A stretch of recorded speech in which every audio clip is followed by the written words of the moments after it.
Hey everyone, welcome. Today, we're going to pull back the curtain on a piece of tech that is kind of quietly changing the entire game for AI.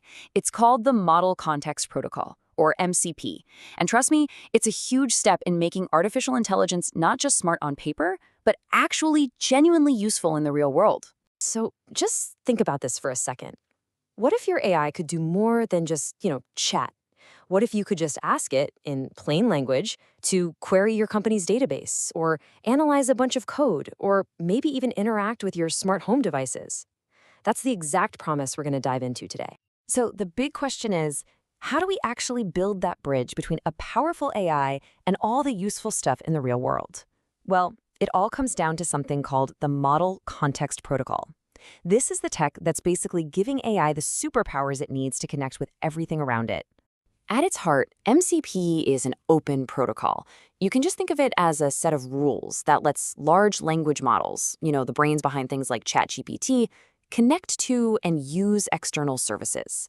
It's like a universal language that lets any AI talk to any tool. Doesn't matter if it's an API, a database, or some custom code you wrote yourself. Honestly, the best way to wrap your head around just how big a deal MCP is with a really simple analogy. People are starting to call it the USB-C of AI, and for a really, really good reason. And this quote from the source material just nails it. It's like a port that everyone understands, right?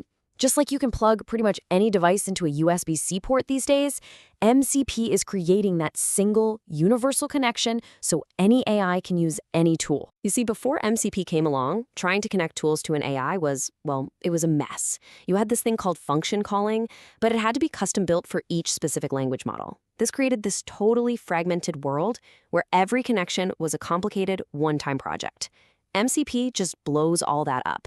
It creates one standard, which makes the tools model independent, super simple to integrate, and reusable across one big, unified ecosystem. Okay, so that's the theory, but how does this actually work in practice? Well, if you look under the hood, it all comes down to a really simple server and client relationship. It's a really straightforward idea. On one side, you've got an MCP server, and it exposes a set of tools. Think of it like a restaurant menu, just listing all the capabilities the AI can use. And on the other side, you've got an MCP client that consumes those tools, which is what lets an app or a language model actually use them. Let's walk through a quick example. Say a developer wants their AI to be able to generate images. So first, their client connects to an MCP server, maybe one hosted by Hugging Face, that has an image generation tool on its menu. Then, the user just types what they want in totally normal language. From there, the LLM, with MCP as its guide, figures out exactly which tool it needs to use, and boom, generates the image. And this is where it gets really fun, because you can get super creative. In one of the demos from our source, the user asked for this: create a pixelated image of a capybara with an umbrella. I mean, what a wonderfully specific and quirky request, right? And voila! A few moments later, the system delivers. The AI understood the request, it found the right tool using MCP, and it ran the command. It didn't need any complex pre-programmed logic for capybaras or umbrellas. It just worked. But making fun pictures is one thing. MCP is about so much more. Its applications are incredibly practical and, frankly, really powerful. So let's look at a couple more real-world examples. Picture this. You've got this massive, maybe messy, sales database. Instead of having to write complicated SQL code, you could just ask your AI a question in plain English. Something like, which customers have the highest purchase volume? And here's the magic. The MCP server that's connected to your database would translate that question into the right query and then send back the data in a clean, easy-to-read format. It might even pull extra insights like the average ticket price without you even having to ask for it. Now for developers, this is an absolute game changer. MCP lets them build tools that can analyze huge code bases just by using simple natural language commands. For instance, a developer could hook up a client to a custom MCP tool that analyzes a whole project. And that tool could instantly list out all the classes, the interfaces, the methods, the namespaces, everything. Imagine a new team member getting up to speed on a massive project in just minutes instead of days. And the best part? This isn't locked down to just one programming language.